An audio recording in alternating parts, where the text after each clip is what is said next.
পরীক্ষায় পাস হওয়ার জন্য যদি মরে যেতে হয় তাইলেও তো তোমরা করবা, ঠিক আছে? তো এখন আমি একটা উপায় দেবো যে কীভাবে তোমরা পরীক্ষায় পাস হবে। তো উপায়টা হইল সবার প্রথমে একটা সাদা কাপড়, একদম ধবধবা ধবধবা সাদা, পুরো দুধের মতো, যাতে একটুখানিও কালো না থাকে, তাইলে কিন্তু সমস্যা, একটু লেখা হবে না।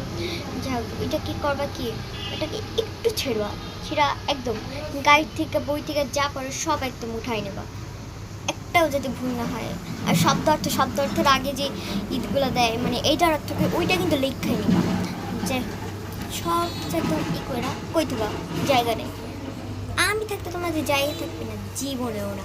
করবা কি, প্রথমে ওইটা নেবা, নিয়ে তোমাদের এখানে যে পকেটটা থাকে স্কুল, আর পরীক্ষায় যাওয়ার আগে তো স্কুল ড্রেস পরা যাওয়াই লাগবে, তো ওই এটা নিয়ে বাস ঢুকাই দেবা পকেটে, একটা একটা করা।